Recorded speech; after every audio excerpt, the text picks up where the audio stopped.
The morning after my father's funeral, my phone rang before sunrise. It was my older brother. He wasn't crying. He was panicking. "The accounts are empty," he shouted. "Dad left nothing. Did you know about this?"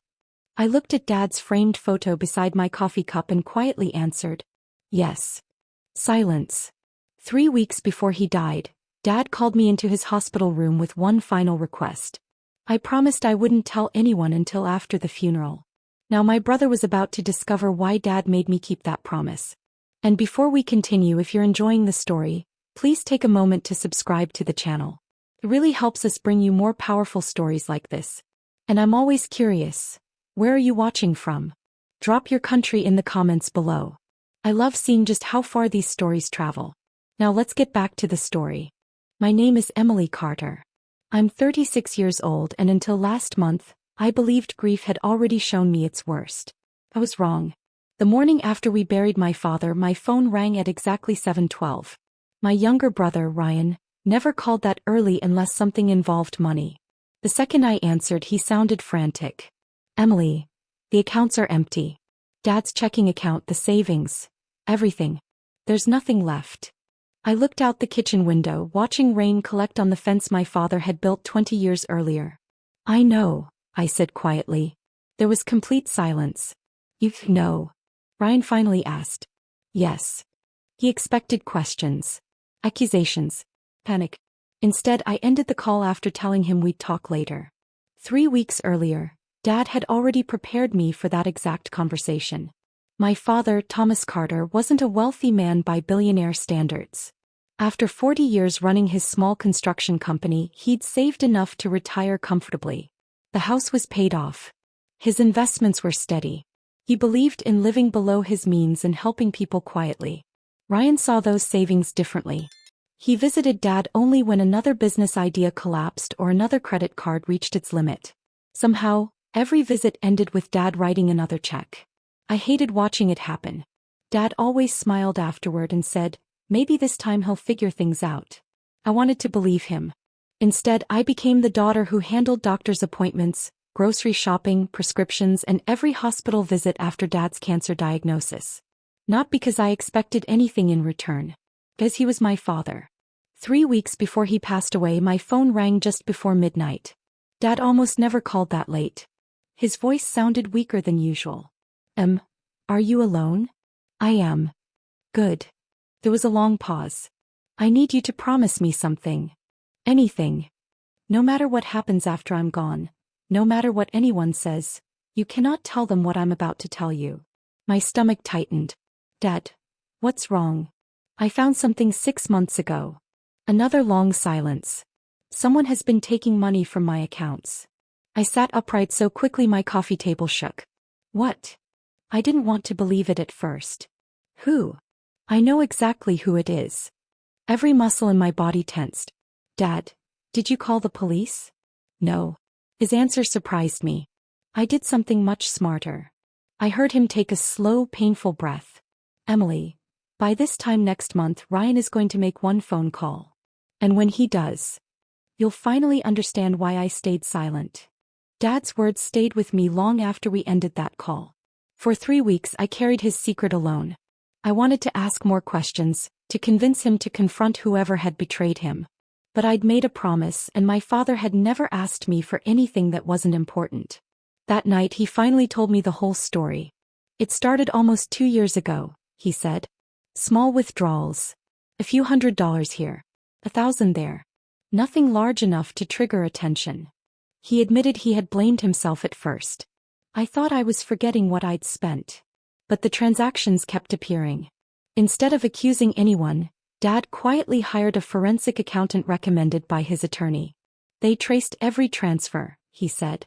"Every login. Every device."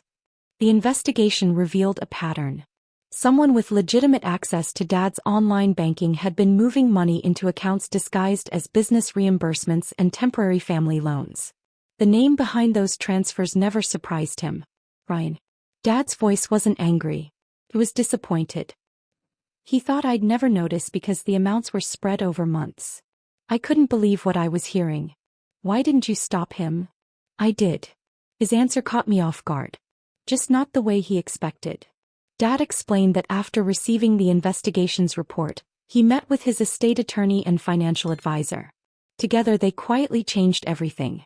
Most of his remaining savings were transferred into legally protected investment accounts, charitable funds he had always planned to support, and trusts that could only be distributed according to his will. Every transfer followed the law. Every document was witnessed. Every signature was recorded. The checking and savings accounts Ryan already knew about stayed open. But they contained very little. Dad smiled softly through the phone. I wanted to know whether Ryan loved his father, or simply expected an inheritance. The answer he believed would reveal itself without a single argument. Before ending the call, he handed sealed letters to his attorney with instructions not to open them until after the funeral. One letter explained every financial decision. Another contained the accountant's findings, bank records, login histories, and dates for every unauthorized transfer. The final letter was addressed to Ryan alone. I still hope he'll change, Dad whispered. But people rarely change until they're forced to face the truth. The morning after the funeral, Ryan drove straight to the bank before calling anyone else. Exactly as Dad predicted. He expected hundreds of thousands of dollars waiting for him. Instead, he found nearly empty accounts. Now his panicked phone call made perfect sense. He thought someone had beaten him to the inheritance. What he didn't realize was far more devastating. Dad hadn't left him an empty bank account. He had left him one final appointment. And it was waiting at the attorney's office the following morning. The next morning, Ryan insisted we meet at Dad's estate attorney's office immediately. When I arrived, he was already pacing across the waiting room. This doesn't make any sense, he snapped. Dad had hundreds of thousands saved. Somebody emptied those accounts. I remained quiet. A few minutes later, Mr. Daniel Brooks, Dad's attorney for nearly 20 years, invited us into the conference room. A thick folder rested on the table beside 3 sealed envelopes. He adjusted his glasses before speaking. Your father anticipated today's conversation. Ryan leaned forward. Then tell us where the money went. Mr. Brooks calmly opened the first envelope. It contains your father's final letter. He began reading. If you're hearing this, then my prediction was correct. Someone checked my bank accounts before reading my wishes. Ryan shifted uncomfortably. The attorney continued. For nearly 2 years, money disappeared from my accounts.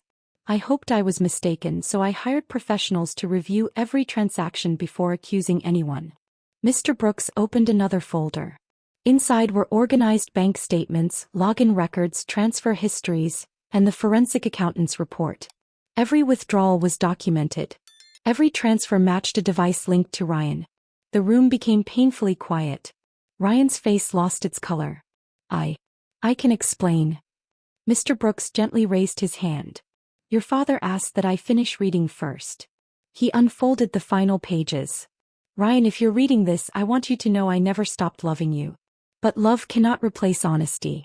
Every dollar you quietly took damaged something far more valuable than my savings. It damaged trust. Ryan lowered his eyes. I chose not to confront you because I wanted you to decide what kind of man you wished to become. Instead, I protected what remained legally and according to my estate plan. The attorney explained that Dad's investments, charitable gifts, and family trust had all been transferred exactly as outlined months earlier. Nothing had been stolen. Everything had been carefully protected. Mr. Brooks handed me one final document. Your father appointed you trustee for the remaining family assets. I stared at the page. Me. He wrote that you never measured your relationship with him by money. That's why he trusted you. Ryan slowly stood. I'm sorry, he whispered. For the first time in years, there wasn't anger in his voice. Only regret. He quietly walked out without another word. I never chased after him. Some lessons have to be carried alone. Driving home, I realized Dad's greatest inheritance had never been his bank accounts. It was the example he left behind. Money can be replaced. Trust cannot. Greed can empty an account overnight. Character is built one choice at a time. Whenever I think about that final phone call, I no longer remember the sadness in Dad's voice. I remember his wisdom. He didn't spend his final weeks planning revenge. He spent them protecting the truth. And in the end, the truth became the only inheritance that truly mattered. If this story touched your heart, remember this. The greatest inheritance isn't money, it's the trust we earn and the character we leave behind. Thank you for watching. If you enjoyed this story, please like, subscribe, and turn on the notification bell so you never miss our next powerful story. Tell us in the comments, what would you have done in Emily's place?